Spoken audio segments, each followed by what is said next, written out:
Welcome to the Orange County Convention Center in Orlando, Florida, the site of our Republican presidential debate. It is being sponsored by Fox News and Google in conjunction with the Florida Republican Party. Besides watching us on Fox News Channel, we are being streamed on youtube.com/Fox News and heard on Fox News Radio.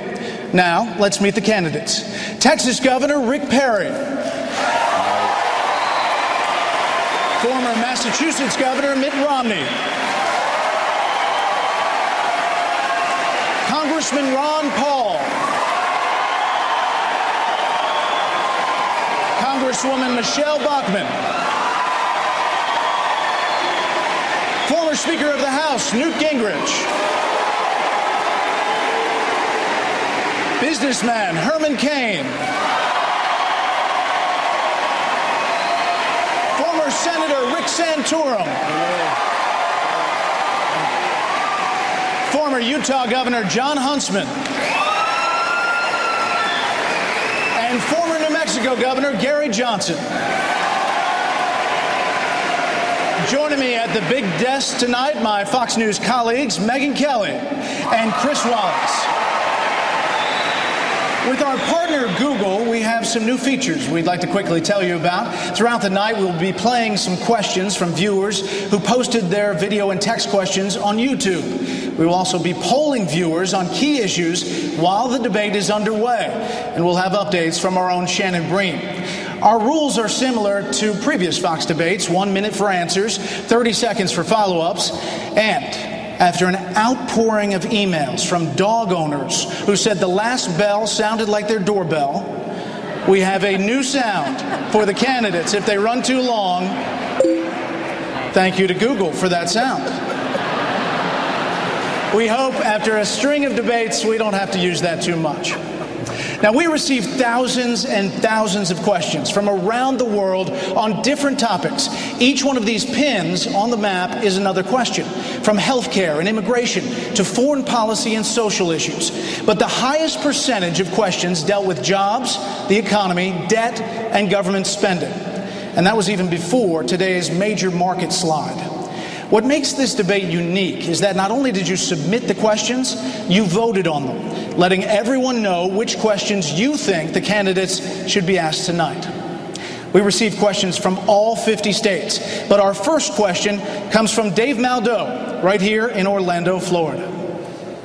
As a small business owner, one of the big obstacles I have in growing my business in today's economy is having the confidence and incentive to go out and hire new employees.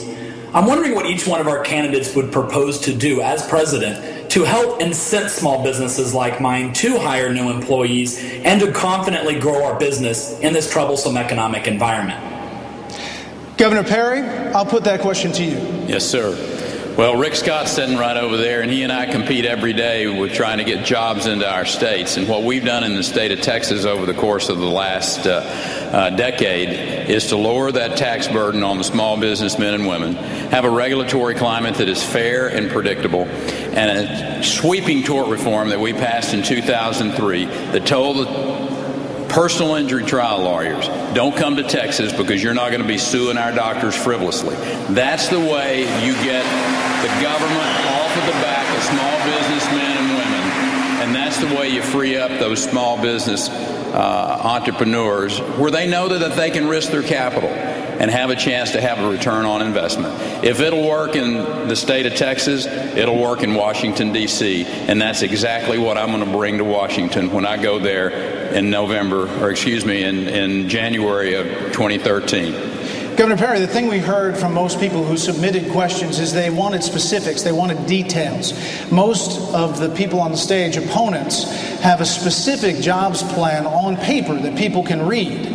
Where's your jobs plan? Well, you'll see a more extensive jobs plan, but the fact of the matter is you look at the state of Texas and see what we've done there from the standpoint of lowering that tax burden, the regulatory climate in the state of Texas. We've taken those types of regulations off of the throat of small business operators.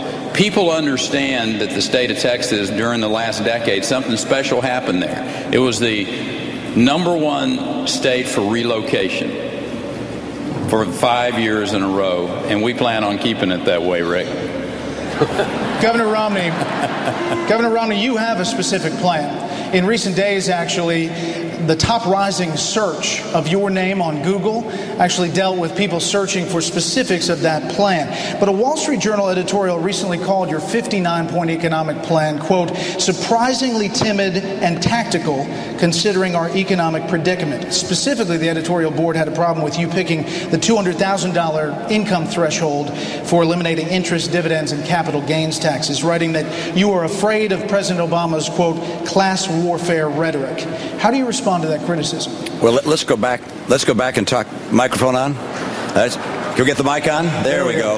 Let's go back and talk about the question that Dave asked, which is how to get small business a break. And President Obama has done everything wrong. I happen to believe that to create jobs, it helps to have had a job, and I have. And having had a job in small business and in big business, I know what you have to do is make America the most attractive place in the world for business. And that means our corporate tax rates, our employer tax rates have to be competitive. Small business pays at the highest rate. We need to get those rates down to globally competitive levels. Number two, government and regulators have to be allies of business, not foes. Number three, we've got to become energy secure in this country. Number four, we have to have trade policies that work for us, not just for the other guys, and crack down on cheaters like China. And my list goes on in my 59 points. But finally, let me tell you this. I know there are some that say, look, we should lower taxes for the very highest income people. Other folks have different plans. My view is very simple. The people that have been hurt most by the president's economy, the Obama economy, has been the middle class. That's why I cut taxes for the middle class. So, sir, what do you consider rich? Is $500,000 rich, $1 million rich? At what income does someone reach your definition of rich? I don't try and define who's rich and who's not rich. I want everybody in America to be rich. I want people in this country to have opportunity. And I want everybody to have the kind of opportunities that we in this stage have had. I want people in America to recognize that the future will be brighter for their kids than it was for them. I know that the President's party wants to try and take from some people and give to the others. That isn't the way to lift America. The way to lift America is to give people opportunity and to let them enjoy the freedoms that have made us the envy of the world. Governor, thank you very much. Occasionally through the debate, we will ask the same questions we ask the candidates to you at home. The first one, what is your definition of rich? You can vote on that answer at youtube.com/Fox News. We'll bring some of those results throughout the show with Shannon Bream. Now to my colleague, Megyn Kelly. Thanks, Brett. Congresswoman Bachmann, after the last debate, a young member of the California Tea Party said he didn't feel that he had had his question fully answered. And it's a question that received the most votes on Google and YouTube on the list as well. The answer to his question is a number. And the question was, quote, out of every dollar I earn, how much do you think that I deserve to keep? And after the debate, I talked to that young man and I said, I wish I could have answered that question because I want to tell you what my answer is. I think you earned every dollar. You should get to keep every dollar that you earn. That's your money. That's not the government's money. That's the whole point. Barack Obama seems to think that when we earn money, it belongs to him. And we're lucky just to keep a little bit of it. I don't think that at all. I think when people make money, it's their money. Obviously, we have to give money back to the government so that we can run the government, but we have to have a completely different mindset, and that mindset is the American people are the genius of this economy. It certainly isn't government that's the genius, and that's the two views. President Obama has embraced a view of government-directed temporary fixes and gimmicks. They don't work. He's destroyed the economy. What does work is private solutions that are permanent in the private sector. That gives certainty. That will grow our economy. Senator Santorum, next question is for you. As this map from Google depicts, 22 states in the U.S. are right-to-work states. In the other 28, if a business is a union shop, you have to join the union if you want to work there. Now, this next question is one of the top voted questions online, and it comes to us via YouTube from Yates Wilburn of Hilton Head, South Carolina.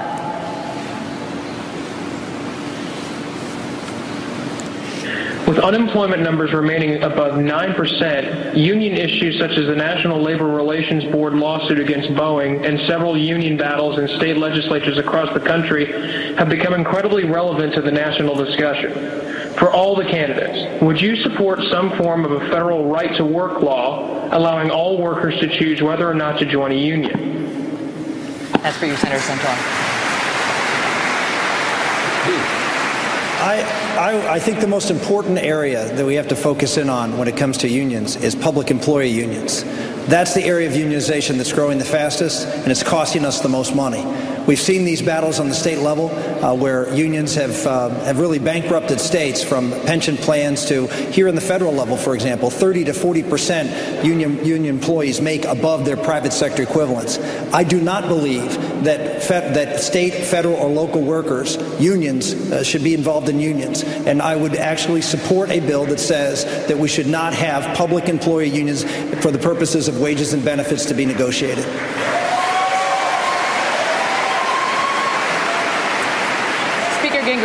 This next one's for you. You've criticized extending unemployment benefits, saying that you are, quote, opposed to giving people money for doing nothing. Benefits have already been extended to 99 weeks, and they are set to expire soon.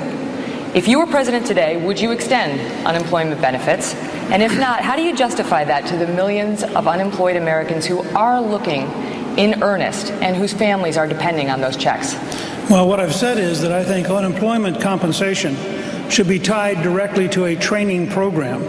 And if you don't have a job and you need help, then in order for us to give you the help, you should sign up for a business-led training program so that 99 weeks becomes an investment in human capital, giving us the best trained workforce in the world so you can get a job. But I believe it is fundamentally wrong to give people money for 99 weeks for doing nothing. That's why we had welfare reform.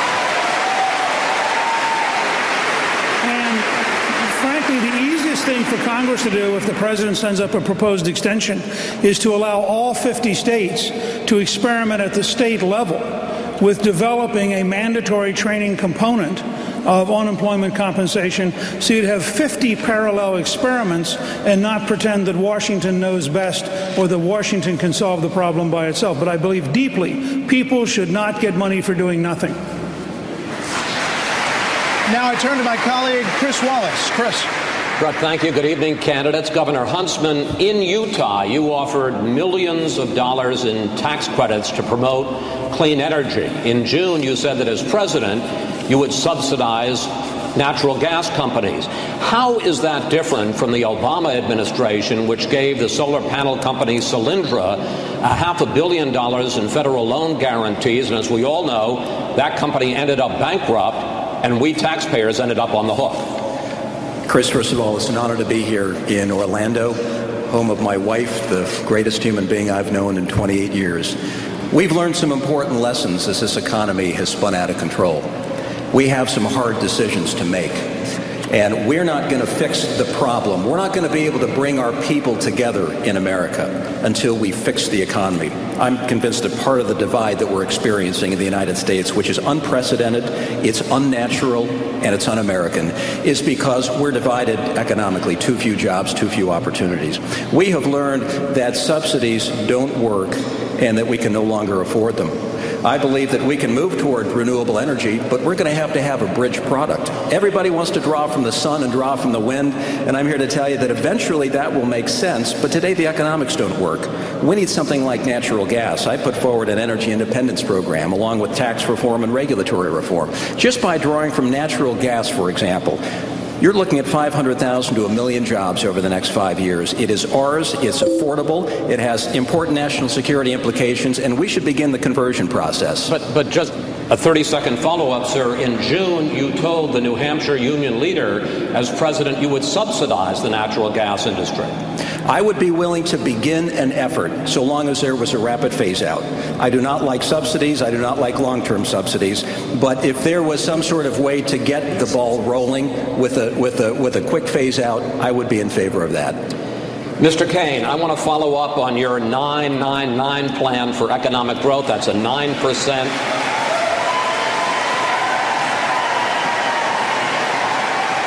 Well, they seem to already know what it is, but for the few who don't, it's a 9% flat corporate tax, a 9% flat income tax, and a new 9% national sales tax. Now, conservatives usually say, repeal the income tax before you impose a new tax. Isn't there a danger with your 999 plan with these three taxes that some government down the road after President Kane is going to increase three forms of taxation on Americans?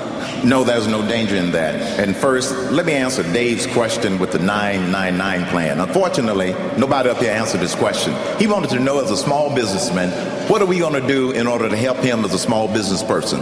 I have walked in Dave's shoes. This economy is on life support. That's why my 999 plan is a bold solution. It starts with throw out the current tax code and pass the 9% business flat tax, the 9% personal income tax, and the 9% national sales tax. This is the most important part. It eliminates or replaces corporate income tax, personal income tax, capital gains tax, as well as the estate tax. Then it treats all businesses the same. And the people who are paying only payroll tax, 15.3, that 15.3 they don't have to pay. Now they only have to pay that 9%. And unlike Governor Romney's plan, my plan throws out the old one. He's still hooked to the current tax code. That dog won't hunt.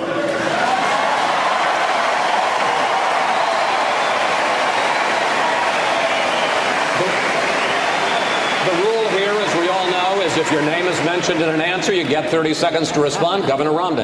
That's fine. I put my plan out. I want to make it very clear that my intent is to help the people who've been most hurt by President Obama's economy. And the people who've been most hurt are the middle-income families of America.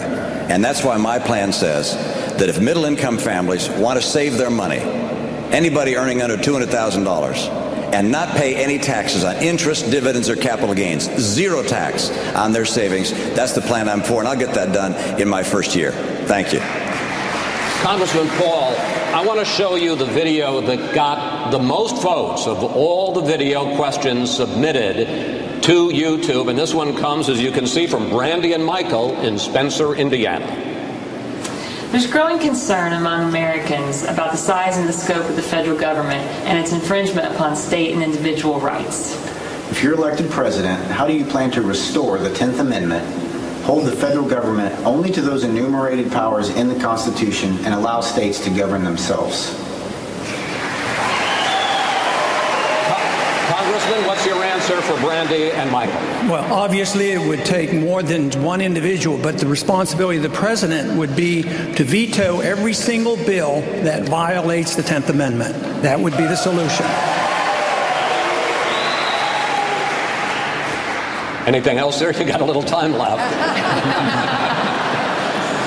Well, I'll tell you what, that is the subject that is crucial because government is too big in Washington, D.C. It's run away. We have no controls of spending, taxes, regulations, no control in the Federal Reserve printing money. So if we want government, whether it's medical care or whatever, it's proper to do it at the local level as well as our schools. But there is no authority in the Constitution to do so much of what we're doing. There's no authority for them to run our schools, no authority to control our economy, and no authority to control us as individuals on what we do with our personal lives.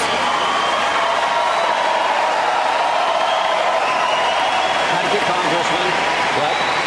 Okay, we got to the full answer there at the end. Governor Johnson, same question to you about the 10th Amendment. With this added, you are an outspoken libertarian. What makes you a better choice for libertarian Republicans than Congressman Paul? I'm not going to presume to make that assumption, but I would like to say that I do bring a unique perspective to this stage. I started a one-man handyman business in Albuquerque in 1974 and grew it to over 1,000 employees. I have run for 2 political offices in my life, governor of New Mexico and re-election.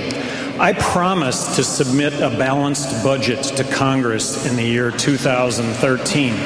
I promise to veto legislation where expenditures exceed revenue. And if anybody doubts my willingness to veto bills, I think I vetoed more bills than any governor in the history of the United States. I think I vetoed more bills than all the other governors in the country combined. Add to that throwing out the entire federal tax system and replacing it with a consumption tax, the fair tax, which would absolutely reboot the American economy because it does away with the corporate tax to create tens of millions of jobs in this country.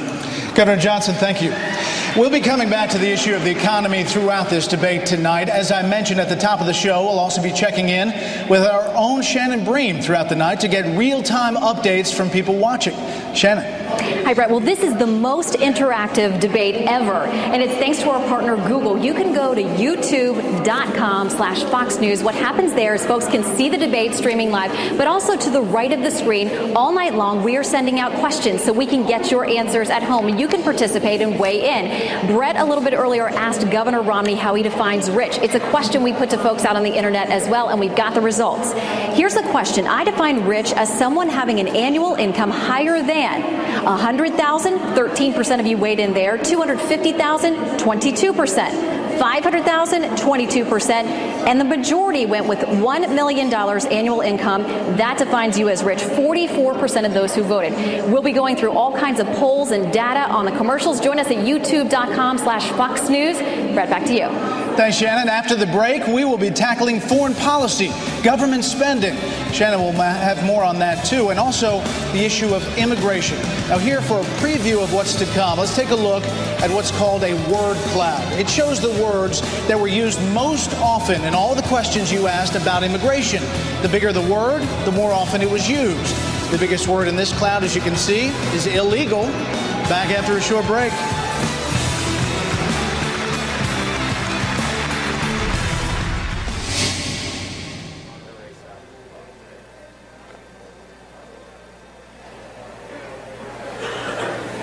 Thank you so much for joining our debate coverage here on youtube.com/Fox News. I am joined by a couple of folks, pros, to help us break down the information that you're sending us by being so interactive online. We've got Steve Grove, who is the head of news and politics for Google and YouTube, breaking down all kinds of raw data for us. And for analysis, you recognize him from Power Play Live every day. He's our digital politics editor, Chris Stirewalt. Gentlemen, thank you. Let's get right to it. All right. First of all, what we're talking about is candidate names and questions about foreign policy. Tell us what you've analyzed. Here's what, Shannon, we took a look at all the questions submitted about the foreign policy issue and said which candidate's name was mentioned most in a question about foreign policy.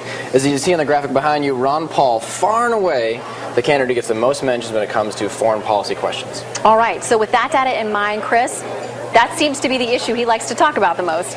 Well, let me say one thing first about that. Ron Paul just blew up the spot. He just blew up the entire debate. With that answer on the 10th Amendment, he blew it up. So what you see in this poll is this. Folks at home, I'm sure what's going on right now, they said, I love what that guy just said. I mean, he spoke to the heart of the Republican issue right now, and they said, I love what that guy just said. But then, later in this debate, Ron Paul is going to say something about foreign policy that's going to have those same Republicans that got all fired up about that answer go, nukes for Iran do what? And they're going to back off a little bit. So it's the double-edged sword for Congressman Paul. There's a lot of support in those 79, but I bet a lot of the people have concerns because they like his domestic message, but it's harder for Republicans who like a strong defense to take it the other way. Yeah, they want to get some answers from him. All right, you also looked at another hot topic and how that relates to candidate names as well. We looked at health care, actually. And you can see behind you, Mitt Romney in this category mentioned most when viewers are asking questions about health care, far and away more than the other candidates. Yeah, and Chris, not a surprise there. He's got a lot of questions to answer about Romney Care. It's going to continue to come up. How well has he been handling it so far? Well, look, you know, he needs a conservative answer on Romney Care. This is a conservative party. It's a conservative primary. The early states are conservative. He needs an answer that enthuses conservatives. Now, you see Governor Romney coming out. He's blazing a little bit. You saw his first answers. He wants to engage. He wants to be tough. He hasn't taken any shots at Rick Perry yet. That's coming, I promise. But right now, he's trying to set himself up as a tough guy with a little swagger of his own. But eventually, he has to pair that with an answer on his Massachusetts health care law that includes a government mandate to purchase private health insurance or be enrolled in a government program that sounds good to conservatives. The closest he can come is saying, let's get rid of the freeloaders and force people to pay their fair share. All right, and very quickly, we want to get to something called a word cloud. Steve, Yes, tell us what it is cloud. and what you looked at, and Chris, we'll get your reaction. Word cloud is a visualization of all of the words submitted on a certain topic. The bigger the word, the more often it was mentioned. This word cloud behind you is all the words submitted around Rick Perry's name in the questions. The bigger words here are the questions that, or the words rather, that people use the most when they ask a question for Rick Perry. All right, Chris, you got a lot to work with there. Texas. That's It's what big. you see back there. It's big, and that's big. Rick Perry's first answer was basically, what are you going to do about jobs? Texas. It's basically a one-word answer. I did it there. I can do it in America. All right, back to Brett and the debates. Good evening. I'm Florida Governor Rick Scott. Because of Florida's size and diversity, our state represents the very pulse of our great nation. Not only will Florida be a must-win for a Republican to be our party's nominee, Florida is a must-win on the road to the White House. It is my belief that the next president will be the candidate who both articulates a plan for getting America's economy back on the right track and inspires confidence in the hearts and minds of all Americans. Good luck to all the candidates. This debate is a partnership with Fox News and Google. I thank the men and women of Fox News and Google for choosing Florida, and I thank all of you for being part of this exciting event.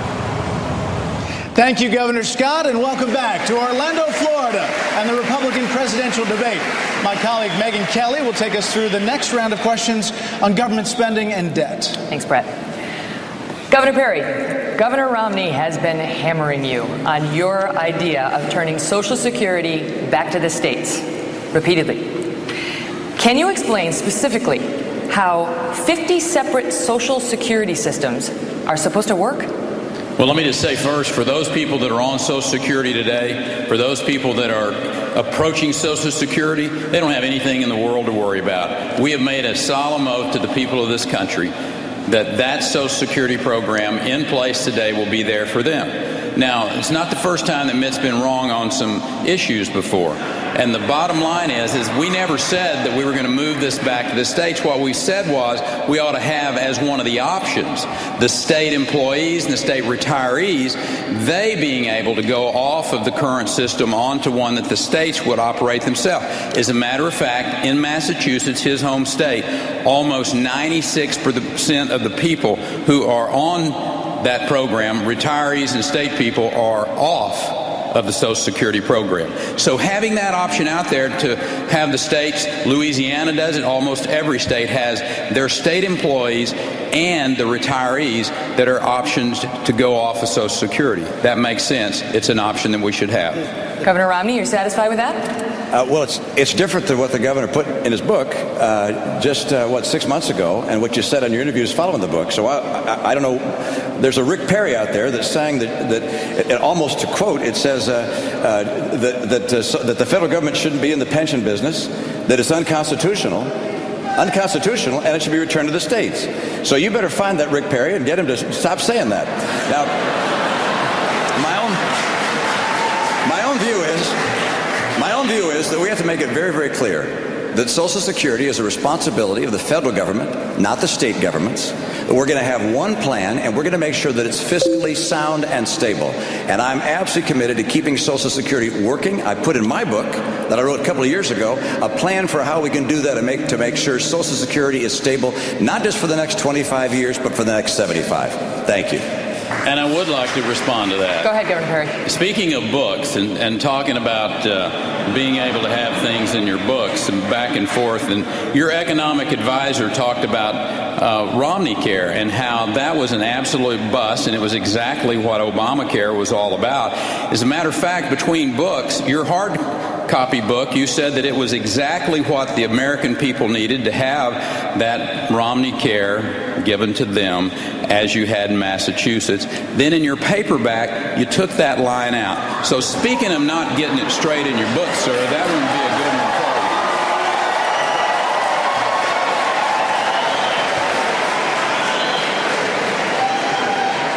you. Governor Romney? It's kind of badminton. Governor Perry? Governor Perry, we were talking about Social Security, but if you want to talk about health care, I'm happy to do that. We are going to have a round on health care. I actually wrote my book And in my book, I said no such thing. What I said, actually, when I put my health care plan together, and I met with Dan Bowles, for instance, of the Washington Post, he said, is this a plan that if you were president, you'd put on the nation?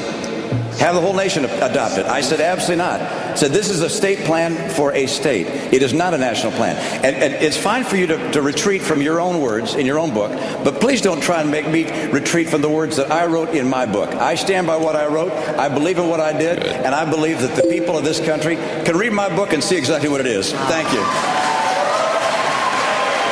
We got plenty of questions for all the other candidates up here tonight, but I want to stick with you on this one, Governor Romney. Congresswoman Bachmann has said that President Obama has, quote, ushered in socialism during his first term. Governor Perry says that this administration is, quote, hell-bent toward taking America toward a socialist country. When Speaker Gingrich was asked if he believes President Obama is a socialist, he responded, quote, sure, of course he is. Do you, Governor Romney,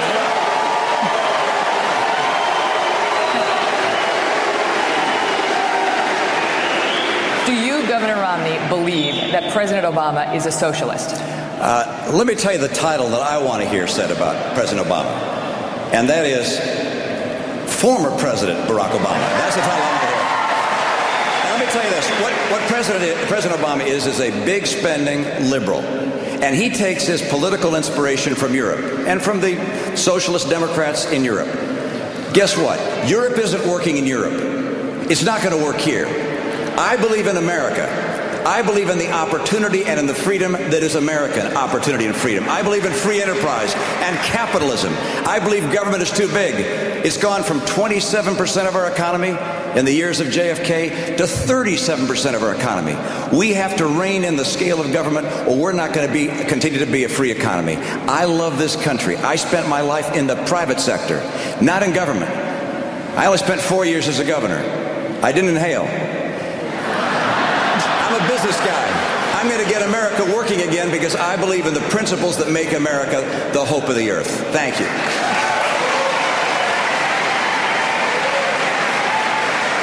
Governor Huntsman, this next one's for you.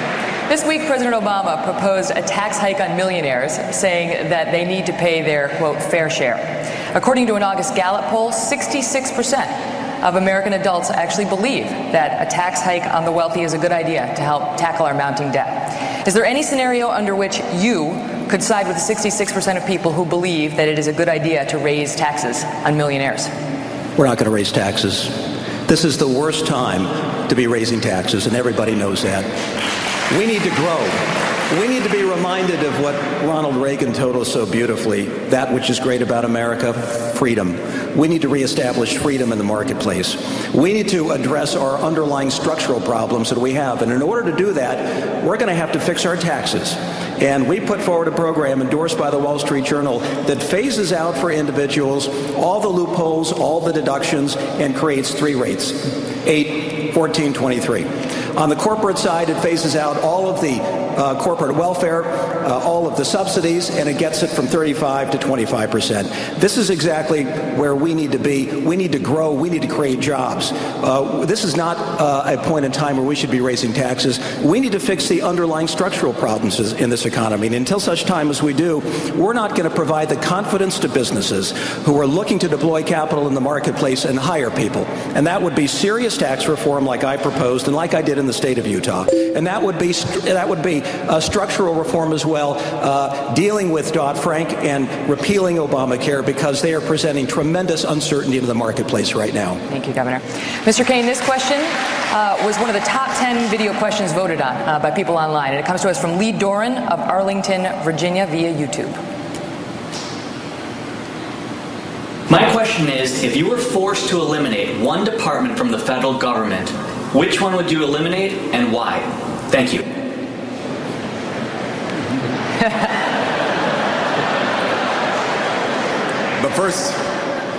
The first department, if I were forced to eliminate a department, I would start with the EPA and start all over.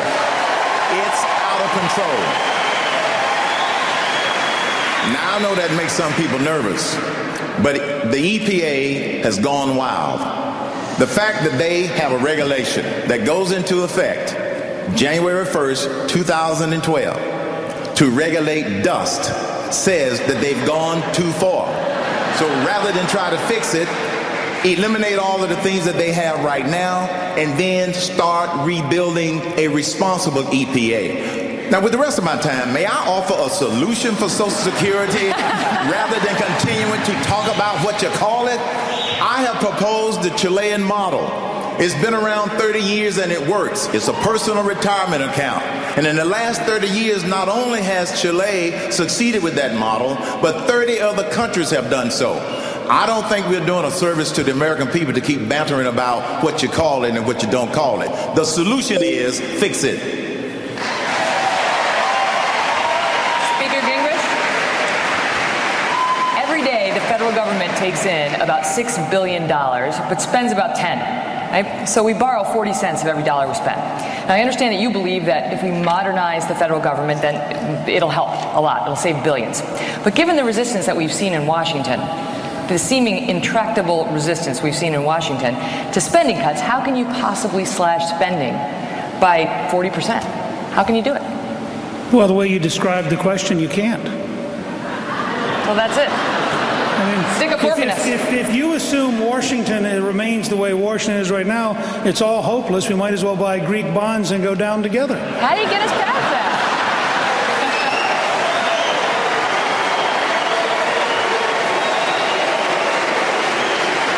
Well, next Thursday in Des Moines, I'm going to outline a 21st century contract with America.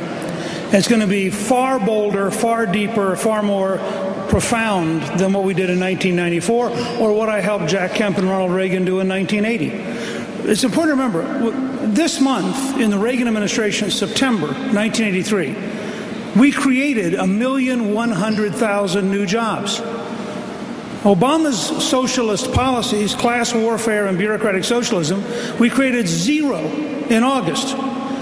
I believe with leadership we can balance the budget. I did it for 4 consecutive years. We went from $2.2 trillion projected deficit over a decade to $2.7 trillion projected surplus when I left. I think it is doable, but it takes real leadership. Thank you, Megan. The next question is for all of the candidates. It comes to us from Atlanta, Georgia, on the topic of education. Hi, I'm Stella Lohman from Atlanta, Georgia. I've taught in both public and private schools and now as a substitute teacher.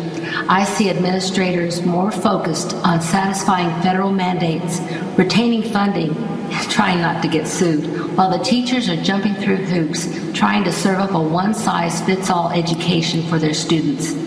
What, as president, would you seriously do about what I consider a massive overreach of big government into the classroom? Thank you. That topic is for all candidates, and to get everyone to weigh in, 30 seconds each, please. Governor Johnson. I'm promising to submit a balanced budget to Congress in the year 2013. That's a 43% reduction in federal spending. I am going to promise to advocate the abolishment of the Federal Department of Education. The Federal Department of Education gives each state 11 cents out of every dollar that every state spends, but it comes with 16 cents worth of strings attached. So what America does not understand is that it's a negative to take federal money, give it to 50 laboratories of innovation, the states to improve on, and that's what we'll see, dramatic improvement. Senator Santorum. Yeah, 20 years ago, the federal contribution to education was 3%. It's not 11%, and our schools are doing worse. And it's exactly what Gary Johnson just said. It's because the federal governments are meddling. The bottom line problem with education is that the education system doesn't serve the customer of the education system. And who's the customer? The parents. Because it's the parents' responsibility to educate the children. It's been that responsibility from the moment they were born. They began the education of their children. At some point, the government has convinced parents that at some point it's no longer their responsibility. In fact, they force them, in many respects, to turn their children over to the public education system and wrest control from them and block them out of the participation of that. That has to change, or education will not improve in this country. Speaker Gingrich. I think you need very profound reform in education at the state level. You need to dramatically shrink the Federal Department of Education, get rid of virtually all of its regulations. And the truth is, I believe we'd be far better off if most states adopted a program of the equivalent of Pell Grants for K through 12, so that parents could choose where their child went to school, whether it was public or private or homeschooling, and parents could be involved. Florida has a virtual school program that is worth the entire country studying, as an example. Congressman Paul. If you care about your children, you'll get the federal government out of the business of educating our kids.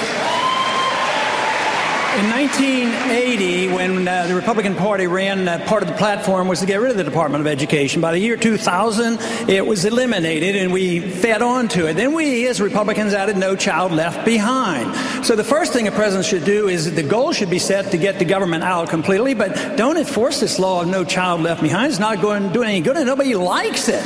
And there's no value to it. The teachers don't like it, and the students don't like it. But there are other things that the federal government can do, and that is give tax credits for the people who will opt out. We ought to have a right to opt out of the public system if you want. Governor Perry.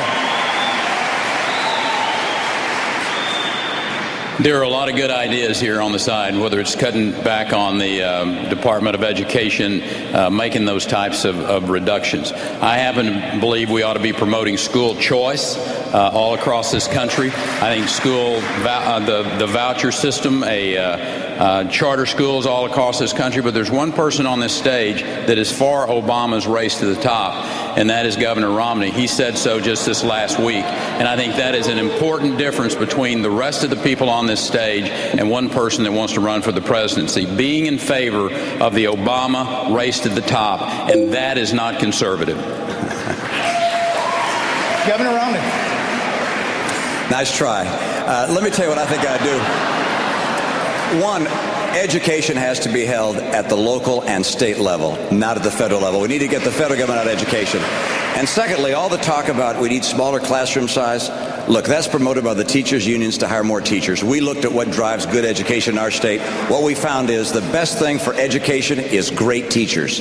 Hire the very best and brightest to be teachers, pay them properly, make sure that you have school choice, test your kids to see if they're meeting the standards that need to be met, and make sure that you put the parents in charge. And as president, I'll stand up to the national teachers' unions. Governor Romney, I want to give you more time. Did Governor Perry say something that wasn't true?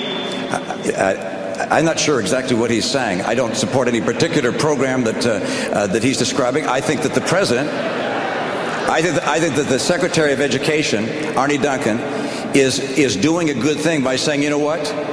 We should insist that teachers get evaluated and that schools have the opportunity to see which teachers are succeeding and which ones are failing, and that teachers that are not successful are removed from the classroom. Those ideas by Secretary Duncan, that's a lot better than what the president did, which is cutting off school choice in the Washington, D.C. schools. So let's give us a full chance to talk about them. Congresswoman Bachmann. We need to do in education what's always worked historically, and that's local control with parents. What doesn't work is what we see happen right now. I'm a mom of 5 biological kids. We've raised 23 foster children in our home. The reason why I got involved in politics was because of the concern I had about our foster children, the education they were getting. What I would do as President of the United States is pass a mother of all repeal bills on education. I would take the entire federal education law, repeal it, then I would go over to the Department of Education, I'd turn out the lights, I'd lock the door, and I'd send all the money back to the state and localities. Mr. King. A lot of good ideas. I won't repeat them. All of the programs at the federal level where there are strings attached, cut all the strings. We've got to encourage parents to take advantage of choices, but provide those choices, and we must find ways to empower the students. This is how we're going to improve education, but primarily get the federal government out of trying to educate our kids at the local level. Governor Huntsman. This is a key question because it has so much to do with our nation's competitiveness. I feel like I've run my own clinical trial in my home raising 7 kids. We've seen every option. We've experienced everything out there. But as governor, I learned some important things. I signed the second voucher bill in the United States, Carson Smith. I've actually done something about this. We actually worked on early childhood literacy. If you can lock in the pillars of cognitive development around reading and math before age 6, you're giving those kids the best gift possible as they then proceed through education. Finally, you've got to say no to unfunded mandates coming out of Washington. They're totally unacceptable. No one loves their schools more than parents and local school boards and local elected officials. Localize, localize, localize. Governor Huntsman, thank you. And by the way, everyone likes the new sound. It's far more pleasing instead of the bell. Okay, I guess they do. Chris Wallace with a round of questions on immigration. Congresswoman Bachmann, as you well know, a number of states are trying to crack down on illegal immigration. We got a bunch of questions on immigration like this one from Tim Emerson. This is a text question, so you don't need to look up there. Tim Emerson of California. He wrote this. Would you support each state enforcing the immigration laws since the federal government is not? Congresswoman, could you answer Tim's question? And if your answer is yes, how do you square that with the Constitution, which says that Congress has the power to establish a uniform rule of naturalization? Well, the reason why he's asking this question is because the federal government has failed the American people and have failed the states. It's reprehensible that President Obama has sued the state of Arizona and the governor of Arizona for trying to protect the people in Arizona. That's wrong. As President of the United States, I would do what my job would demand of me.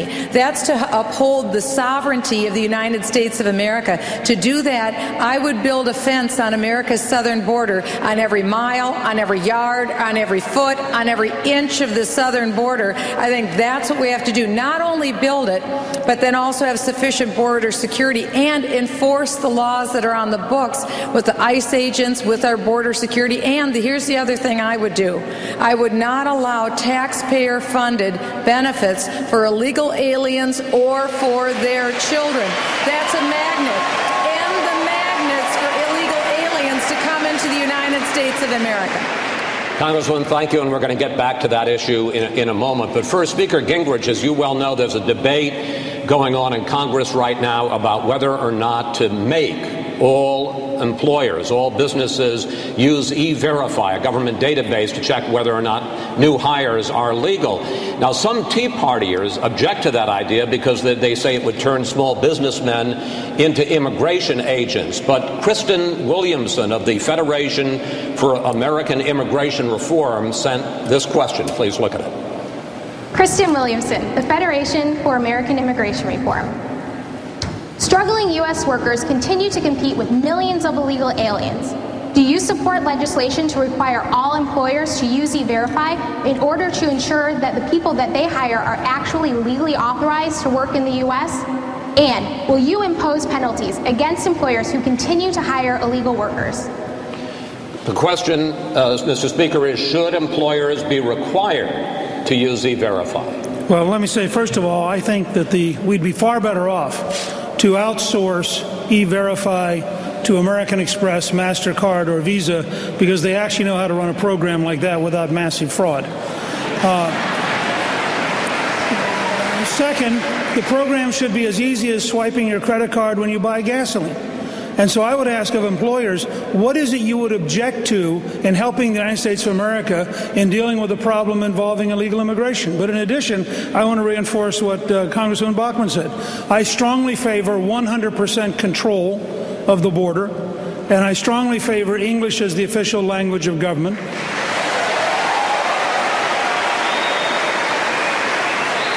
And I favor modernizing the legal visa system to make it far more convenient, far easier, and far more practical here in Orlando, where we have a huge interest in people being able to visit easily for tourism. We have a terribly antiquated legal system, while our border is too open for people who are illegal. Mr. Speaker, thank you. Governor Romney, I want to continue a conversation that you had with Governor Perry in the last debate. In Massachusetts, you vetoed legislation to provide in-state tuition rates to the children of the illegals. Governor Perry, of course, signed the Texas DREAM Act to do exactly that. But what about Governor Perry's argument that it's better to get these kids an education and to get them jobs than to consign them just to being a burden on the state? It's an argument I just can't follow. I got to be honest with you. I don't see how it is that a state like Texas, to go to the University of Texas, if you're an illegal alien, you get an in-state tuition discount. You know how much that is? It's $22,000 a year. 4 years of college, you're almost $100,000 discount if you're an illegal alien to go to the University of Texas. If you're a United States citizen from any one of the other 49 states, you have to pay $100,000 more. That doesn't make sense to me. And that kind of magnet, that kind of magnet draws people into this country to get that education, to get the $100,000 break. It makes no sense. We have to have, just as Speaker Gingrich said, and as Michelle Bachmann said as well, Congresswoman Bachmann, and that is we have to have a fence, we have to have enough Border Patrol agents to secure the fence, we have to have a system like E-Verify that employers can use to identify who's here legally and illegally. We have to crack down on employers that hire people that are here illegally, and we have to turn off the magnet of extraordinary government benefits like a $100,000 tax credit, or excuse me, discount for going to the University of Texas. That shouldn't be allowed. It makes no sense at all. Governor Perry, I'm going to ask you a question, so you don't need to respond to him because you're going to get a full minute to answer your question, which is on directly this point. You're the candidate whose name, by a wide margin, came up most often in the questions being submitted to all of you candidates about immigration. Dave Hollenbeck of Arizona sent this. Today, it appears that you have not tried to stop the illegals from coming. We have high unemployment and a considerable amount of jobs going to illegals. Are you going to exert an effort to stop the abuse of U.S. citizens by illegal? Now, last year, more than 16,000 children of illegals, young people in Texas, took advantage of your in-state tuition rate. Speak to that issue, and just generally, how do you feel being criticized by a number of these other candidates on the stage for being too soft on immigration, sir? Well, I feel pretty normal getting criticized by these folks, but the fact of the matter is this. There is nobody on this stage who has spent more time working on border security than I have. For a decade, I've been the governor of a state with a 1,200-mile border with Mexico. We put $400 million of our taxpayer money into securing that border. We've got our Texas Ranger recon teams there now. I supported Arizona's immigration law by joining in that lawsuit to defend it. Every day, I have Texans on that border that are doing their job. But if you say that we should not educate children who have come into our state for no other reason than they've been brought there by no fault of their own, I don't think you have a heart. We need to be educating these children because they will become a drag on our society. I think that's what Texans wanted to do. Out of 181 members of the Texas legislature, when this issue came up, only 4 dissenting votes. This was a state issue. Texans voted on it, and I still support it greatly. Senator Santorum. Wait. Senator Santorum, you don't need to butt in because I'm about to ask you a question, sir. Okay? On this exact issue. You say that Governor Perry's opposition to building a border along the entire fence shows that he is, quote, a big government moderate. Question. Is he soft on illegal immigration? Governor Perry, no one's suggesting up here that the students that are illegal in this country shouldn't be able to go to a college and university. I mean, I think you're sort of making this leap that unless we subsidize this, the taxpayers subsidize it, they won't be able to go. Well, most folks who want to go to the state of Texas or any other state, out of state, have to pay the full boat. The point is, why are we subsidized? Not that they can't go. They can go. They just have to borrow money, find other sources to be able to go. And why should they be given preferential treatment as an illegal in this country? That's what we're saying. And so, yes, I would say that he is soft on illegal immigration. I think the fact that he doesn't want to build a fence. He gave a speech in 2001 where he talked about binational health insurance between Mexico and Texas. I mean, I don't even think Barack Obama would be for binational health insurance. So I think he's very weak on this issue of American sovereignty and protecting our borders and not being a magnet for illegal immigration. Yes. Governor Perry, 30 seconds to respond. I got one question for him. Have you ever even been to the border with Mexico? Yes. I'm surprised if you have, but you weren't paying attention because the idea the answer is yes. that you are going to build a wall, a fence for 1,200 miles and then go 800 miles more to Tijuana does not make sense. You put the boots on the ground. We know how to make this work. You put the boots on the ground. But it's not working. You put the aviation assets in the ground. No, it's not working because the federal government is not. You say we know how it works. Is it working in Texas? The federal government has not engaged in this at all. When I'm the president of the United States, I'll promise you one thing. Has it worked in Texas? We will put the assets on the ground, the boots on the ground, the aviation assets on the ground. And we will stop illegal immigration, we will stop the drug cartels, and we will make America secure. Can you answer the question? Is it working? You know, you asked your question. He gave his answer, sir. Okay. Sometimes we're frustrated with all of you answering questions. Congressman Paul, I want to ask you a question about a comment you made a couple of weeks ago about a border fence with Mexico. Here's what you said, sir. I want to quote it. There's capital controls and there's people control. So every time you think of a fence keeping all those bad people out, think about those fences maybe being used against us, keeping us in. Question, Congressman. Do you know a lot of Americans who want to take their money and flee the United States of America? There are some. All the candidates up here talk about repatriation of dollars. They've already taken them overseas. We're talking about trying to bring in $1.5 trillion because they leave our country because we make it uncomfortable. Too many regulations, too much taxation. They can't start business. They've lost confidence. Yes, when countries destroy a currency, they do lead to capital controls and they lead to people control. So I think it is a real concern. And also, once you have these data banks, the data banks means that everybody's going to be in the data bank. You say, oh no, the data bank's there for the illegals. But everybody's in the data bank. That's national ID card. If you care about your personal liberty, you'll be cautious when you feel comfortable. Blame all the illegal immigrants for everything. What you need to do is attack their benefits. No free education, no free subsidies, no citizenship, no birthright citizenship. And that would get to the bottom of it a lot sooner. But economically, you should not ignore the fact that in tough economic times, money and people want to leave the country. That's unfortunate. Congressman Paul, thank you very much, sir. Chris, thank you. Let's check in now with Shannon Bream. Shannon. Well, Brett, one of the really interesting and valuable pieces of information we get from our partner Google is looking at search trends. We want to take you through some of those. They've looked online for people within the U.S. who have been searching for coupons. We talked about the economy a lot. If you look at the trend, it has been going up very steadily since 2004 to right now.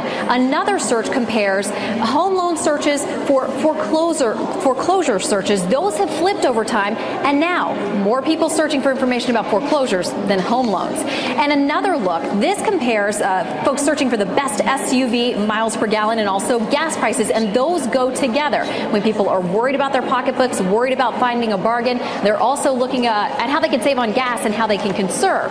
We've also been tracking questions that you've been putting to the candidates. We've put them to the folks at home as well, and we've got some results. This question, the same one we asked the candidates. If you had to cut a government department, what would you cut? This is what the folks at home told us. The Labor Department, 8%. The EPA, 12%. Housing and Urban Development, 12%. Education, 47%. Easily the majority there. And none, 20%. Check it all out, youtube.com/Fox News. Brett, back to you.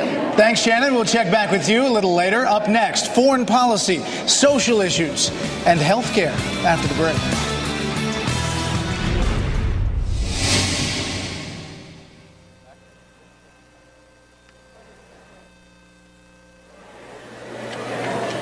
All right, thanks for joining us on the commercial breaks here at youtube.com/Fox News. I've got Steve Grove with us again, the head of news and politics for Google and YouTube, and also Chris Steyerwalt, the Fox News digital politics editor and host of Power Play Live, 11:30 Eastern every weekday. Heck yeah. All right, so let's talk about some of the search trends. One of the ones we just talked about. Break it out for us a little bit, Steve. Well, the one you just showed, let's see if we can get on the monitor back here. It compares home loans versus foreclosures. Over time, Less people searching for home loans, more people searching for foreclosure. Gives you sort of a sense of the pulse of what people are looking for as the economy has gotten worse over time.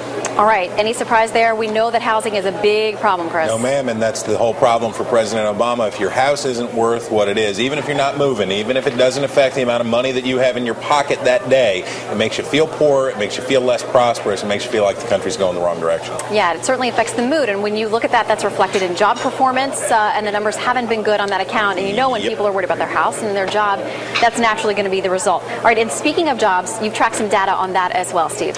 We have. We decided, look, who's searching to get jobs at McDonald's over time? This is a minimum wage job.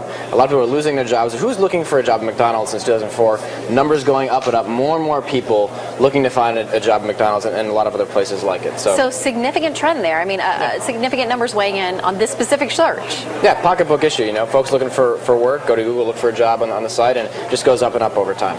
And this is a company, Chris, that, all smirking aside, they've been hiring. No, they've been hiring and they've been succeeding in a down economy. Now, I attribute a lot of it to the McRib, which is very delicious. Come on, Shannon. They have many delectable delights. That would not be my number one. Is it your number one? Full-time McRib is what's needed to get this country back on track. No. But what you see, basically, that McDonald's, look, there are companies that can succeed in these downtimes, and there are candidates that can succeed in downtimes, and you're seeing on the Republican stage who can be that turnaround artist. All right, something else that you've introduced us tonight is this idea of word clouds. Yeah. Tell us about the latest one you've got and how it works. So we looked at the social issues category, all the people that submitted questions on social issues. We looked at all those words. What were the words they used the most when they're asking questions in this category? This word diagram shows that the larger the word, the more often that word was used when people were asking social issues questions. All right, so Chris, what pops out to you? Marriage and marijuana. The two M's. The two M's. The double M, you see them right there in the middle. It's the dichotomy of the Republican Party. It becomes more libertarian with each successive cycle. You see Ron Paul is wrecking shop, man. He is down there. The place is going wild for him. I mean, he has answers that even just 4 years ago that he was getting lit up for by Rudy Giuliani and other people. This time it's like, heck yeah. I mean, when he can answer a question about currency controls and get cheers in the crowd, you know that the Republican Party is getting more libertarian. But the core of the Republican Party is still very socially conservative, so gay marriage is an important issue. So the division inside the Republican Party isn't fiscal as much as it is on the social side. As it gets more libertarian one way, but another way it stays true to its roots. And a lot of critics will look at this and say, hey, you have this whole 10th Amendment argument that you want to let the states do what they want to do, what they want to make decisions about legalizing drugs and about gay marriage and all these other kinds of things. But there are several of these candidates who take a federal position, something they would want to be national, on things like DOMA, defense of marriage, and others. All right, we will keep breaking down this information. Steve, Chris, great to have you along for the ride. Every commercial break, we'll look at more and more and see what folks at home are having to say. In the meantime, we're going to take it back into the convention center where Brett, Megan, and Chris are getting ready to give another round of questions to the candidates there. They're prepping, they're ready to go.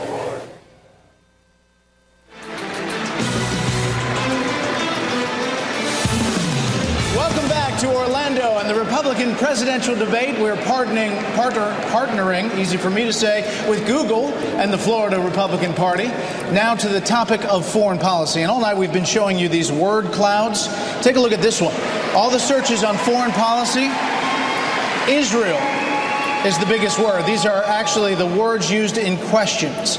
And that brings us to our first question. This week, with the Palestinian efforts at the United Nations, the issue of the future of Israel is a big concern to questioners. In fact, Governor Romney, the next question was a top question voted in the foreign policy section from Yigal Marcus in Teaneck, New Jersey. As president, how would you approach the new reality in the Middle East, specifically with regards to our ally Israel and the existential threats it faces from Iran, Hamas, Hezbollah, and now the Palestinian Authority? Governor Romney. Very simply, you start off by saying that you don't allow an inch of space to exist between you and your friends and your allies. The president went about this all wrong. He went around the world and apologized for America. He addressed the United Nations in his inaugural address and chastised our friend Israel for building settlements and said nothing about Hamas launching thousands of rockets into Israel. Just before Bibi Netanyahu came to the United States, he threw Israel under the bus, trying to negotiate for Israel. The right course, if you disagree with an ally, you talk about it privately, but in public you stand shoulder to shoulder with your allies. The right course for us is not to try and negotiate for Israel. The right course is to stand behind our friends, to listen to them, and to let the entire world know that we will stay with them and that we will support them and defend them. And with regards to Iran, which perhaps represents the greatest existential threat to Israel, we have to make it abundantly clear. It is unacceptable, and I take that word carefully, it is unacceptable for Iran to become a nuclear nation. Thank you, Governor Romney. Mr. Kaine, this week the Palestinian Authority brought their bid for statehood to the United Nations. How would you respond to the unilateral declaration of a Palestinian state? It starts with an extension of the Reagan philosophy of peace through strength. My philosophy would extend that to peace through strength and clarity. This administration has not made it clear how it stands with Israel.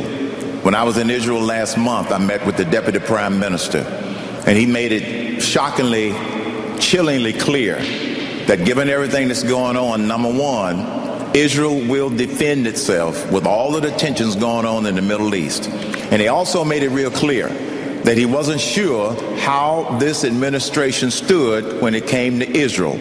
I made it clear, which I would also make it clear to all of the other people in the world, that if you mess with Israel, you're messing with the United States of America. We will stand solidly behind Israel. If in fact it was clear to the Palestinians where the United States stood, they might have had second thoughts about trying to pull such a move without negotiating with Israel. Mr. Kaine, thank you.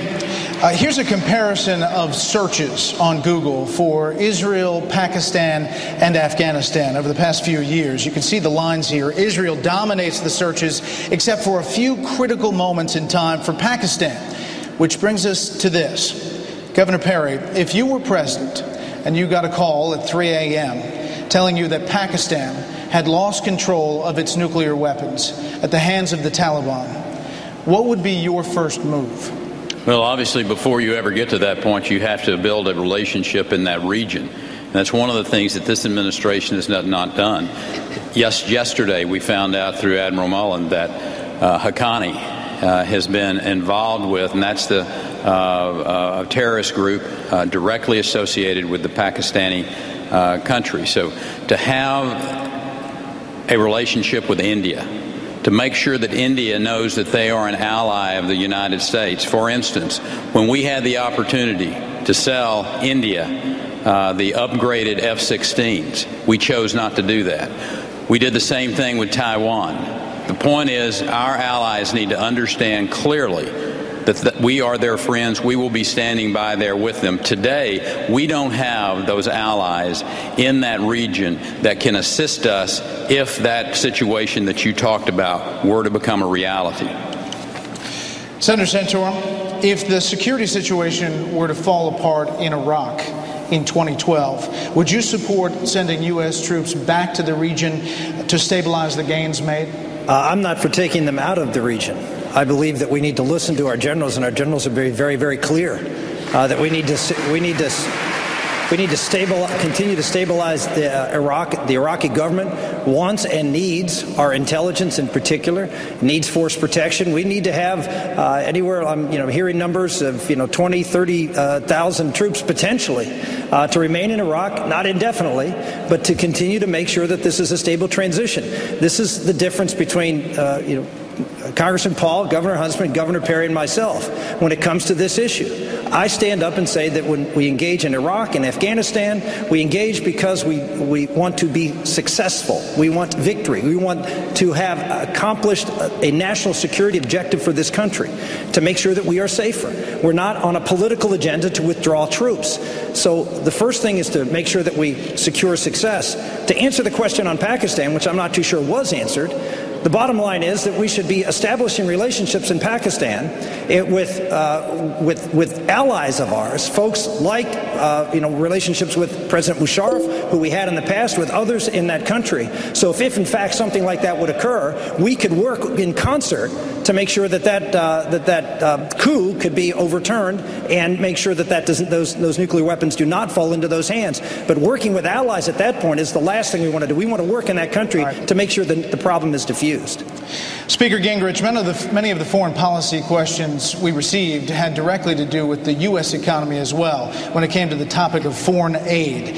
Butch Russell had the top voted video question in the section of foreign policy. When are we going to get someone in the White House that can stand up to these other countries and say, you're not getting any more of our money? This is stupid. We send billions of dollars overseas to countries that hate us. Speaker Gingrich. I actually think there's a lot to that, and I've been a strong supporter of international assistance, but I think there are a couple of good reasons to review the whole program. First of all, I'd replace virtually all government-to-government aid with some kind of investment approach that encouraged American companies to create jobs that made both the United States and the other country wealthier. Our bureaucrats giving their bureaucrats money is a guaranteed step towards corruption. Second, I think when you have countries that vote against you in the United Nations consistently, you really have to ask yourself, why are you giving them anything? I mean, if they're not your ally, why are you have a... We came out of World War II with a generosity that made perfect sense when we had 50% of the world economy. And it was a different world. And we need to understand how different it is. But I want to go back to your question on Pakistan, because I think people need to understand how real this is. This world is in danger of becoming dramatically more dangerous in the not-too-distant future. People talk about an Iranian weapon. There may be well over 100 nuclear weapons in Pakistan, and the example you used is not too far-fetched to worry about. Speaker Gingrich, thank you. Governor Johnson, here in Florida, charter flights from Fort Lauderdale to Havana, Cuba have resumed. Is there a problem with that? And what are your thoughts on U.S.-Cuba policy? I think the biggest threat to our national security is the fact that we're bankrupt. So I am promising to submit a balanced budget to Congress in the year 2013, and included in that is a 43% reduction in military spending. I think it's crazy that we have foreign aid to countries when we're borrowing 43 cents out of every dollar to do that. Military alliances are really key to other countries taking up the slack. With regard to flights to Cuba, I'm in favor, I think, of the whole notion that trade promotes friendship as opposed to not. So I would be inclined to looking at establishing or supporting those kinds of flights. Governor Johnson, thank you. Excuse me, Brett. Could I weigh in on this? Congresswoman Bachmann. I'd like to weigh in on this because according to the State Department's website, there are 4 nations that are state sponsors of terror. Cuba is one of those nations. We would never have flights between the United States and Cuba. It's a state sponsor of terror. Thank you, Congresswoman. Now to my colleague, Megyn Kelly, on the topic of social issues. Governor Huntsman. Just one issue. I just want to respond to my friend Rick Santorum here. Is the microphone working? It is. Thank you. We do have a difference of opinion here in terms of overall foreign policy. And I think, as the only one on stage with any hands-on foreign policy experience, having lived overseas 4 different times, we're at a critical juncture in our country. We don't have a foreign policy, and we don't project the goodness of this country in terms of liberty, democracy, open markets, and human rights with the weak core. And right now in this country, our core, our economy is broken. And we don't shine that light today. We're 25% of the world's GDP. The world is a better place when the United States is strong. So guiding anything that we talk about from a foreign policy standpoint needs to be fixing our core. But second of all, I believe that after 10 years of fighting the war on terror, people are ready to bring our troops home from Afghanistan, Rick. They're ready to bring our troops home. This country This country has given its all. Governor Huntsman. What remains behind, some element to collect intelligence, special forces capability, and we're going to have to do that in every corner of the world. But we need to fix this core and get serious about what the rest of the 21st century holds for this country. Senator Santorum, very quickly. Just because our economy is sick does not mean our country is sick, and doesn't mean our values are sick. And we're going to stand up for those values every opportunity to do so to make sure that our country is safe. The bottom line is that you just mentioned is we should be fighting wars to win, not fighting wars for politics. And this president is fighting a war in Afghanistan with one hand tied behind our generals, not giving the troops they need, not giving the authority, the rules of engagement to allow us to be successful. And unless we change those rules of engagement and make sure that our folks can win, then we are going to play politics with our military. This may not come as a huge revelation. We've been talking about Pakistan here, but at the end of the day, folks, only Pakistan can save Pakistan. Only Afghanistan can save Afghanistan. Yeah. All that I want right now at this point in history is for America to save America. We've got to fix our core and get it right. Thank you very much. Now, as I originally said, Megyn Kelly on social issues. And now I'm moving on from you, Governor Huntsman, to you, Congresswoman Bachmann. In 2006, you said that public schools are, quote, teaching children that there is separation of church and state, and said, quote, I am here to tell you that's a myth. Do you believe that there is a limit on government's ability to inject religion into the public square, and if so, what is that limit? Well, I think that Thomas Jefferson stated it best. He was the author of the religious liberty that he valued so much, and that's that the United States government should not be a state church. That's really what the fundamental was of separation of church and state. And when Jefferson wrote a letter to the Danbury Baptists wanted to know, will you have a national church in the United States? He said no, because we believe in freedom of conscience. We believe in freedom of religious liberty and expression and speech. That's a foundational principle in the United States. But that doesn't mean that we aren't people of faith, and that people of faith shouldn't be allowed to exercise religious liberty in the public square. Of course we should be able to exercise our faith. And whether that expression occurs in a public school or occurs in a public building, we should be able to allow to have freedom for all people to express our belief in God. Senator Santorum, this question stirred up a whole lot of controversy online. It comes from Stephen Hill, who is a soldier serving in Iraq. In 2010, when I was deployed to Iraq, I had to lie about who I was because I'm a gay soldier, and I didn't want to lose my job. My question is, under one of your presidencies, do you intend to circumvent the progress that's been made for gay and lesbian soldiers in the military? Yeah, I would say any type of sexual activity has absolutely no place in the military, and the fact that they're making a point to include it as a provision within the military that we are going to recognize a group of people and give them a special privilege in DONA and removing DONA as don't tell, I think tries to inject social policy into the military, and the military's job is to do one thing, and that is to defend our country. We need to give the military, which is all volunteer, the ability to do so in a way that is most efficient in protecting our men and women in uniform, and I believe this undermines that ability. So what would you do with soldiers like Stephen Hill? I mean, he's out. You saw his face on camera. When he first submitted this video to us, it was without his face on camera. Now he's out. So what would you do as president? I think look, what we're doing is playing social experimentation with our military right now, and that's tragic. I would just say that going forward, we would reinstitute that policy if Rick Santorum was president. Period. That policy would be reinstituted, and as far as people who are in it, I would not throw them out because that would be unfair to them because of the policy of this administration. But we would move forward in conformity with what was happening in the past, which was sex is not an issue. It should not be an issue. Leave it alone. Keep it to yourself, whether you're heterosexual or homosexual. Congressman Paul, you have said that you believe that life begins at conception and that abortion ends an innocent life. If you believe that, how can you support a rape exception to abortion bans?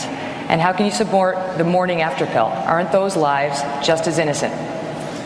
They may be, but the way this is taken care of in our country, it is not a national issue. This is a state issue. And there are circumstances where doctors in the past have used certain day after pills for somebody with rape. And quite frankly, if somebody is treated, you don't even know if a person is pregnant. You don't even know if there's a disease. But if it's 24 hours after rape, I don't know how you're going to police it. So I don't think you should create. We have too many laws already. Now, how are you going to police the day after pill? It doesn't make any sense to me in a practical matter. So I would say that nobody can outdo me on respect for life. I've spent a lifetime dealing with life, but I still think there is a time where the law doesn't solve the problems. Only the moral character of the people will eventually solve this problem, not the law. Governor Perry, you and our former president, George W. Bush, have a lot in common. You're both Republicans from Texas. You both ran on the same ticket for the State House. You both share a deep religious faith. Now, you've made a point of saying, well, we went to different colleges, Texas A&M and Yale, and point out that you have a different approach from President Bush when it comes to government spending. But what are the other differences that you can cite between you and President Bush, and what say you about these reports that there is some bad blood between the two of you? Well, let me address the last issue first, and we got a great rapport. I talk to the president from time to time, call him on his birthday, wish him happy birthday, talk to him on a relatively regular basis. I highly respect the president and his public service. What we have in difference is probably as much as in style as in substance on various issues. For instance, I was very vocal in my disagreement with him on Medicaid Part D, that the federal government should be involved in that very expensive program. And I was also vocal against No Child Left Behind. It gets back to the federal government has no business telling the states how to educate our children. Thank you, Megan. We've been showing you these word clouds throughout the night. Take a look at this one. All of the questions on health care. You can see the big word there, Obamacare. Chris has the questions on health care. And we'll get right to that question of Obamacare. Mr. Kaine, you are a survivor of stage 4 colon and liver cancer. And you say if Obamacare had been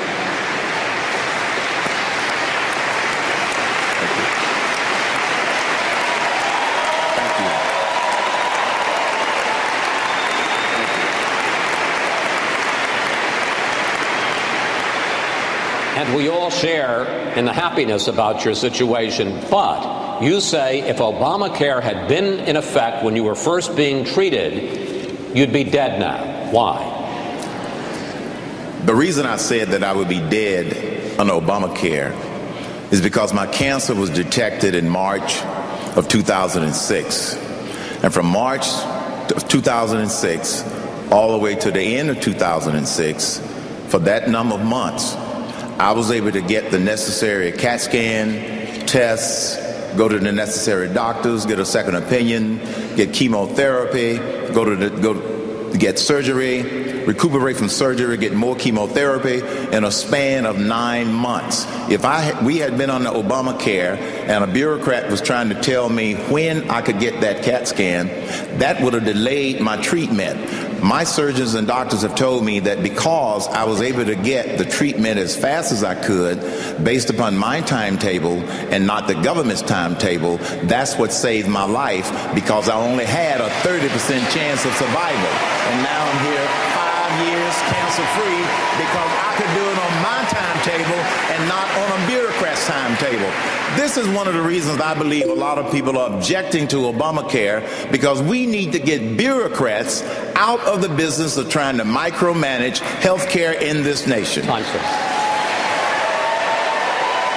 Huntsman, You say that President Obama's health care plan is a $1 trillion bomb dropped on taxpayers and job creation.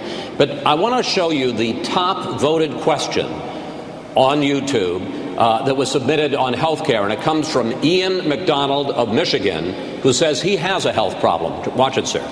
Hi, I'm a student, and I have a chronic heart condition. So for me, and those like me, the Democrats' health care reform, allowing us to stay on our parents' insurance longer, was a godsend. If you were elected, would you work, as is the stated position of your party, to repeal this reform? And if so, are we supposed to just sign up for 12 credit hours and pray really hard that our ailments don't prevent us from going to class? Governor, what about provisions that Ian talks about, for instance, the one that allows kids to stay on their parents' policies until they're 26, or not limiting coverage for pre-existing conditions? President Obama says the only way that insurance companies can afford to provide those kinds of reforms is with the individual mandate, where they get a lot of new customers. When I hear this discussion, I think of my daughter Elizabeth, who's sitting on the front row, who suffers from juvenile diabetes. And I also am reminded that we're fundamentally approaching health care reform the wrong way. This $1 trillion bomb that Obamacare means to this country over 10 years is creating such uncertainty in the marketplace that businesses aren't willing to hire. They're not willing to deploy capital into the marketplace. It has gummed up our system. So you say, what do? I say we go out to the states and let the states experiment and find breakthroughs in how we address healthcare reform. Healthcare reform, it's a $3 trillion industry. It's the size of the GDP of France. It's large, it's complicated. All I want to do is do the kind of thing we did in the state of Utah. In direct response, we need affordable insurance policies. We don't have affordable insurance policy today. We got one in the state of Utah, a stripped-down, bare-bones, catastrophic coverage policy that young people could finally afford. And then you can start whittling down the high percentage of the people who are uninsured in this country because they have an affordable policy. That's number one.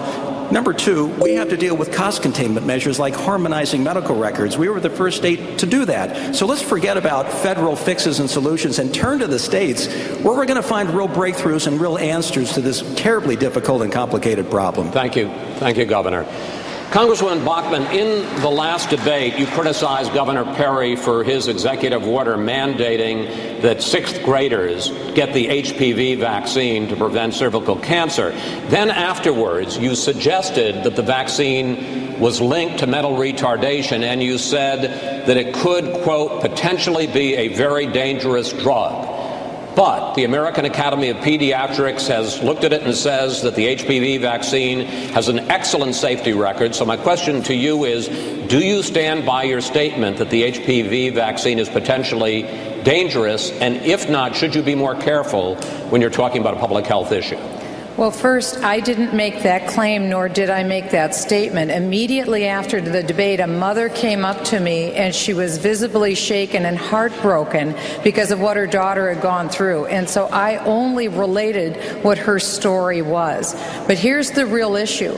Governor Perry mandated a health care decision on all 12-year-old little girls in the state of Texas. And by that mandate, those girls had to have a shot for a sexually transmitted disease.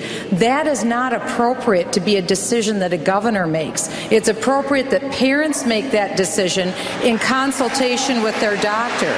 But here's the even more important point, because Governor Perry made a decision where he gave parental rights to a big drug company. That big drug company gave him campaign contributions and hired his former chief of staff to lobby him to benefit the big drug company. That's what was wrong with that picture. Governor Perry, obviously 30 seconds to respond, sir. Thank you. I got lobbied on this issue. I got lobbied by a 31-year-old young lady who had stage 4 cervical cancer. I spent a lot of time with her. She came by my office. She talked to me about this program. I've readily admitted that we should have had an opt-in in this program, but I don't know what part of opt-out most parents don't get. And the fact is, I erred on the side of life. and I will always err on the side of life as a governor, as the President of the United States. Governor Perry, I now have a question for you. Texas has the most uninsured residents of any state in the country, 25%. In the last debate, you blamed it on restrictions imposed by the federal government, but we checked about that, sir. In fact, the feds treat Texas like they do all the other big states. On its own, Texas has imposed some of the toughest eligibility rules for Medicaid of any state in the country. In fact, you rank 49th in Medicaid coverage of low-income residents. So the question is, isn't Texas's uninsured problem because of decisions made by Texas? Well, I disagree with your analysis there, because we've had a request in for the federal government so that we could have a Medicaid waiver for years. And the federal government has stopped us from having that Medicaid waiver, allowing the state of Texas, or for that matter, the other states that we're making reference to here, to have waivers, give them more options to be able to give the options. There's a menu of options that we could have, just like John Huntsman talked about. That is how we go forward with our health care. Each state deciding how they're going to deliver that health care. Not one size fits all. And I think this whole concept of not allowing the states to come up with the best ideas about how to deliver health care in their state. And the fact is, people continue to move to the state of Texas, some of the highest rates in the country, because we have created a state where opportunity is very much the word of the day there, if you will, for finding work and what have you. And our health care is part of that, our education is part of that, and we're proud of what we put together in the state of Texas. Governor Romney, the other day, Governor Perry called Romney Care socialized medicine. He said it has failed in Western Europe and in Massachusetts, and he warns that Republicans should not nominate, his words, Obama light. How do you respond to Governor Perry? I don't think he knows what he's talking about in that regard. Let me tell you this about our system in Massachusetts. 92% of our people were insured before we put our plan in place. Nothing's changed for them. The system is the same. They have private market-based insurance. We had 8% of our people that weren't insured. And so what we did is we said, let's find a way to get them insurance. Again, market-based, private insurance. We didn't come up with some new government insurance plan. Our plan in Massachusetts has some good parts, some bad parts, some things I'd change, some things I like about it. It's different than Obamacare.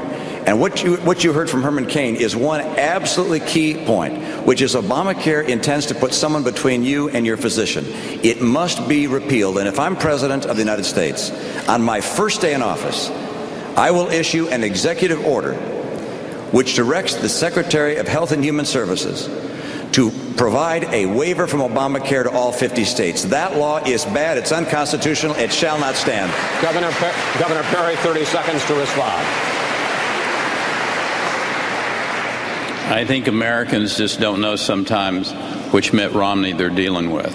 Is it the Mitt Romney that was on the side of against the Second Amendment before he was for the Second Amendment? Was before he was before these social programs from the standpoint of he was for standing up for Roe versus Wade, before he was against Roe versus Wade? He was for race to the top. He's for Obamacare, and now he's against it. I mean, we'll wait until tomorrow and see which Mitt Romney we're really talking to tonight. Governor Romney? I'll use the same term again. Nice try. Governor, I wrote a book 2 years ago, and I laid out in that book what my views are on a wide range of issues. I'm a conservative businessman. I haven't spent my life in politics. I spent my life in business. I know how jobs come, how jobs go. My positions are laid out in that book. I stand by them. Governor Perry, you wrote a book 6 months ago. You're already retreating from the positions that were in that book. Not an inch, sir. Yeah, well, in that book, it says that Social Security was forced upon the American people. It says that by any measure, Social Security is a failure, not to 75 million people. And you also said that Social Security should be returned to the states.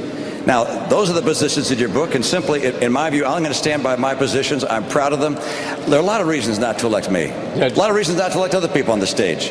But one reason to elect me is that I know what I stand for. I've written it down. Words have meaning, and I have the experience to get this country going again. Gentlemen, thank you both. Brett? Coming up, we return to issue number 1, jobs. Stay tuned.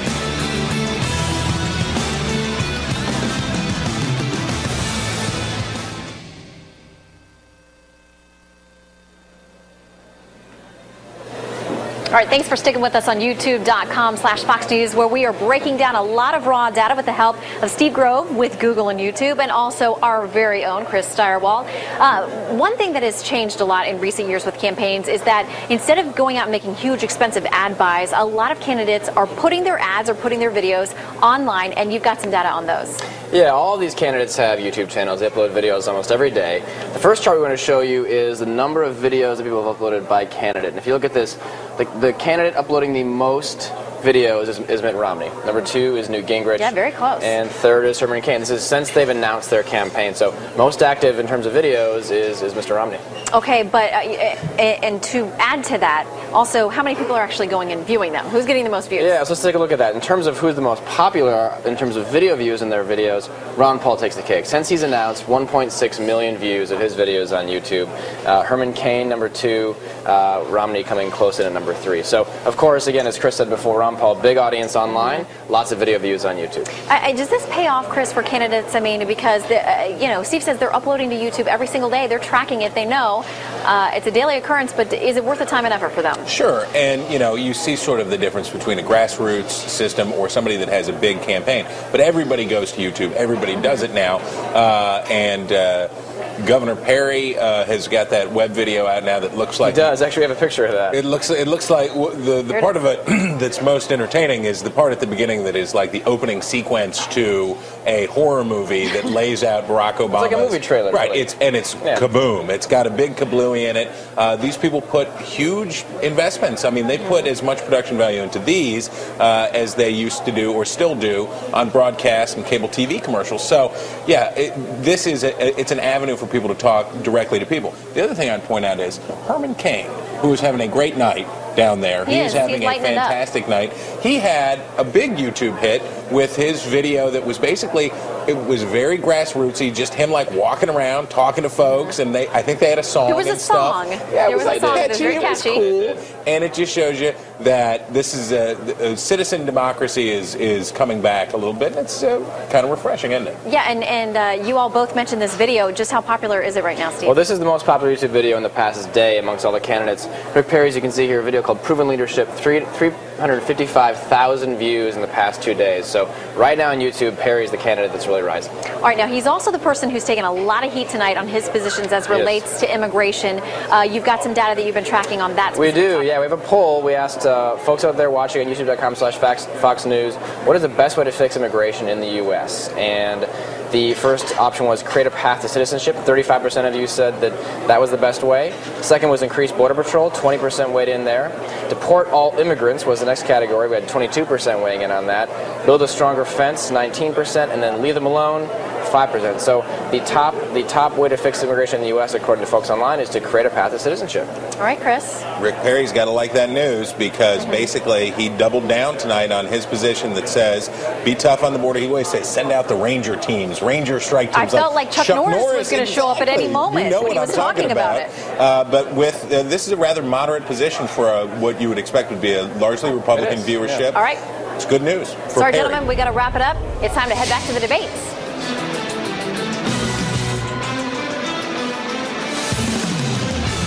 Welcome back to the Orange County Convention Center here in Orlando, Florida, and the Republican presidential debate. Now a question for all of the candidates. Independent New York Mayor Michael Bloomberg recently fretted over the possibility of the unemployed rioting in the streets. Ohio's Republican Governor John Kasich recently said, quote, "For the first time in my life, I'm worried about this country." And recently a liberal columnist wrote this, quote, "We've lost our mojo." You know, President Obama promised hope and change, and according to many polls, fewer and fewer Americans believe he's delivered. Now, I'm not asking for your jobs plan here. What What I'm asking for is, how are you going to turn this country around? We'll go down the row, 30 seconds each. Governor Huntsman. First of all, let me say that this is a human tragedy playing out with 15 million unemployed, so many million beyond who are so dispirited they've absolutely given up. Sheriff Hardy, who's a great sheriff in Hillsborough County, New Hampshire, talks about foreclosures that his folks are now handing out, first time ever to the middle class. I would drop 3 things on the doorstep of Congress to change and turn the situation around. 1, my tax reform package endorsed by the Wall Street Journal. 2, serious regulatory reform, Dodd-Frank, Obamacare repealed. 3, energy independence. Boone Pickens had some great ideas in terms of converting to natural gas. It's a 500,000 job creator over 5 years. It would get the engines of growth going like nothing else I can think of. Mr. King. Obviously, it starts with economic growth. And yes, I've already laid out how I would do that with my 999 plan. But what Americans are looking for in order to build their confidence is leadership. There is a severe deficiency of leadership in Washington, D.C., and once we fill that void, I believe American people will begin to develop some confidence again in terms of believing in this nation. Ronald Reagan was the one who said that we are a shining city on a hill. We've slid down the side of that hill. Americans want somebody who's going to lead them back up to the top of that hill. That's how we turn this country around. Congresswoman Bachmann. I agree. It's time to reach for the brass ring of liberty once again, and we can. The signature issue of Barack Obama and his presidency has been the passage of Obamacare. This week, a study came out from UBS that said the #1 reason why employers aren't hiring is because of Obamacare. That's why I introduced the bill to repeal Obamacare, and as President of the United States, that's the very first thing I would do is repeal Obamacare. Governor Romney. All across America, you've got families sitting across from sitting in their living rooms and their kitchens, sitting at the kitchen table with a calculator and a checkbook, seeing if they have enough money to make ends meet for the month or the week. You got people who are sitting at that same table filling out job application forms, knowing that there are hundreds of other people that are doing the same thing for the same job. These are tough times for a lot of people in this country, but we are a patriotic people. We place our hand over our heart during the playing of the national anthem. No other people on earth do that. And if we're led by a leader who draws on that patriotism, who tells the truth, who lives with integrity, and who knows how to lead, America will remain the hope of the earth and the strongest nation in the world. I'll do it. Governor Perry. Americans want a leader who's got a proven record of job creation. #1, we get rid of Obamacare. Secondly, we pull back all of those regulations that are job killing today, whether it's Dodd-Frank or whatever, it's the EPA. And then we sit with Congress and we lower those corporate tax rates, we lower those personal tax rates, and then we put our plan to make America energy independent, and that is the way you get America working again. Congressman Paul. Government destroys jobs, the market creates jobs. So the government isn't going to be expected to create the jobs. They have to change the environment. But you can't do that unless you understand where the depression, recessions come from. And you can't understand that unless you know where the bubbles come from. I've been arguing this case for 20 years and warning about bubbles and housing bubbles and NASDAQ bubbles, and a lot of other economists have been doing the same thing. Until we understand that, you can't solve the problem. You have to deal with the Federal Reserve System. You have to deal with free markets, and you have to deal with the tax program and the regulatory system. Then you can get your jobs, because the people will create the jobs, not the government.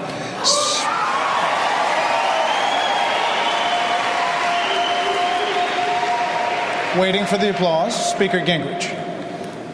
32 years ago, we were in the same place. We had a failing president. He gave a speech on malaise. People wrote about the presidency being too big. Nobody could do it. The Soviet Union was an offense. And a leader came along. He said, when your brother-in-law is unemployed, it's a recession. When you're unemployed, it's a depression. When Jimmy Carter's unemployed, it's a recovery.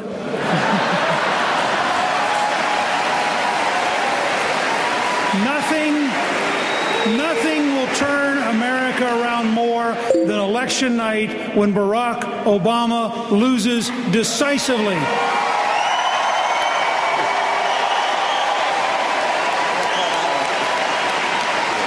Senator Santorum. The last words Ronald Reagan said as President of the United States in his farewell address, he was concerned about the future of our country because we were forgetting who we were, didn't remember what Americans was really all about. I think that's what's the problem right now, is we have a president who doesn't understand what America is all about. America is a great country because we are a country that believes in God-given rights to every single man, woman, and child in America, and that we built this country from the bottom up, believing in free people to have that responsibility to live their lives in service to themselves, their family, their community, and their God. And in so doing, we transformed the world. We had a leader in Reagan who believed in you. President Obama is the new King George III, who believes in things being dictated from on high. We need to replace him to someone who believes in the American people again. Governor Johnson. My next-door neighbor's 2 dogs have created more shovel-ready jobs than this current administration.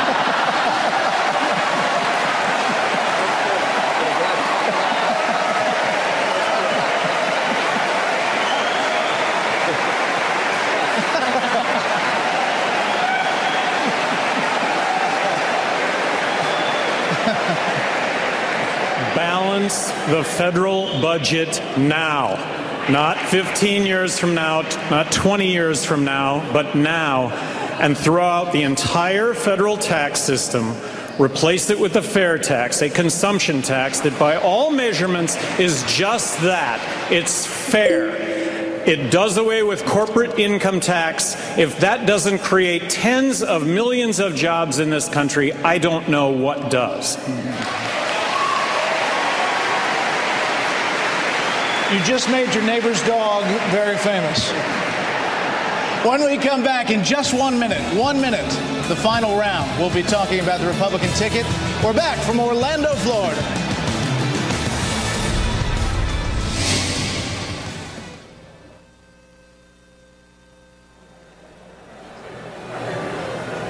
All right, one of the coolest tools that we've had tonight from Google is the word clouds that you put together. Explain what you've got in this one. Well, so this word cloud takes a look at the other category. We had a lot of categories people could submit questions to: national security, immigration, foreign policy, healthcare. Then we had another category, a category where you could put questions about whatever your issue is. And this word cloud shows the words people use in those questions the most. All right. So the bigger the word, the more often it was used. What stands out to you, Chris? Obama. That's all the Republicans really want, him. is somebody who can beat Barack Obama and possibly Gary Johnson's neighbor's dogs. Yeah, that's going to show up. We're going to do a word cloud on his dog. But in addition, we've got Constitution, we've got Congress, we've got tax. And Perry, I mean, that's the candidate name that jumps out from that particular word cloud. Well, look, the whole crux that the Republicans are looking for right now is who can beat Barack Obama. That's what it basically comes down to, these folks. They're watching these debates, they're thinking about it, but Obama looms over the Republican Party, and right now the question is, who is the dragon slayer for the GOP that can do this for him? It's tough. All right, we're back to the debates live. Welcome back to Orlando for our final round, our final question from YouTube. Our wild card question comes from Darrell Owens in Richmond, Virginia. If you had to choose one of your opponents on the stage tonight to be your running mate in the 2012 election, who would you choose and why? And why would this person help you make the country better? Again, if you had to choose a running mate, one of the people on the stage with you, who would you choose and why? 30 seconds down the road. Governor Johnson. Sorry. Well, that would be the guy 3 down, Congressman Paul. And that would be the notion that this country is about liberty and freedom, and that right now we are facing an extraordinary crisis, that if we do not address it now, we're going to find ourselves in a monetary crisis that is going to leave us all with nothing. And if we want to look at an example of that, that would be Russia, that experienced a monetary collapse that in our lifetimes may never require. We need to avoid that now. Senator Santorum, who would you choose? I would pick someone who would do what I have articulated I would do as President of the United States. That's what a vice president should be, someone who would follow through on what you promised the American public to do. You have 8 to choose. And I would say that, right now that, the guy that I'm agreeing with most up on stage is probably the guy to my left. So I would say that Newt Gingrich would be the guy that I would pick as someone who would follow through with what I'm saying. Speaker Gingrich. Yeah, I'm going to disappoint those in the audience who want this to be a Hollywood game. I don't have any idea who I would pick as the vice presidential nominee. What I do know is it would have to be a person capable of being president of the United States, and that would be the first criteria. These are all good friends of mine. I couldn't imagine hurting any of their feelings by choosing one tonight. Congressman Paul, heard away. I don't plan to make a choice at the moment because I am on national polls. It seems like I'm in third place now. I think it would be inappropriate. As soon as I'm one of the two top tier, then I will start thinking along that line. But right now, I'm going to defer and just work very hard and make sure that I stay in the top tier and then eventually be one of the top two contenders. Governor Perry, how do you answer Darrell Jones? Well, staying with the game show idea here, I don't know how you would do this, but if you could take Herman Cain and mate him up with Newt Gingrich, I think you would have a couple of really interesting guys to work with. I don't know how you do it. Governor Romney, Darrell Owens would like an answer. There are a couple of images I'm going to have a hard time getting out of my mind. That's one, and Gary Johnson's dogs are the other, I'll tell you. I'm going to go with Newt on this meeting. I'm going to subscribe to his same view. I know I'm going to disappoint. But my view is if you pick a vice president, if you're lucky enough to become the nominee of this party, picking a vice president is to be something you give a lot of thought to, a lot of evaluation to, and you want someone who, without question, could become the president of the United States. These people could all fill that position. Any one of them would be a better president than what we have now.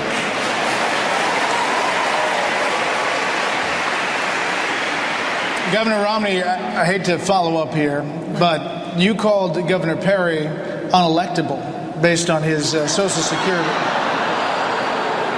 Actually, I didn't use that term, but the newspaper did. That happens now and then. But the point is still, I think that there's some problems that exist in each of our backgrounds that make it harder for us to get elected. I hope we get elected. I hope one of us gets that White House. I think we will, because I think this president has failed miserably. But I'll tell you one thing. Governor Perry and I disagree on some issues. I think I probably disagree with everybody. We all have different views on different issues, but one thing's for sure. We all agree that President Obama needs to be former President Obama, and we're going to make that happen. Congresswoman Bachmann, back to the original question. Obviously, we need to have a strong constitutional conservative, and that's what I would look for in a vice president. But I want to say this as well. Every 4 years, conservatives are told that we have to settle. And it's anybody but Obama. That's what we're hearing this year. I don't think that's true. I think that there's any year, President Obama has the lowest public approval ratings of any president in modern time. He hasn't gone to the basement yet. It'll be a lot lower than what it is now. That's why we need to choose a candidate who represents conservatives and constitutional conservative positions. Mr. King. This is a game, and it is hypothetical. I'll play the game.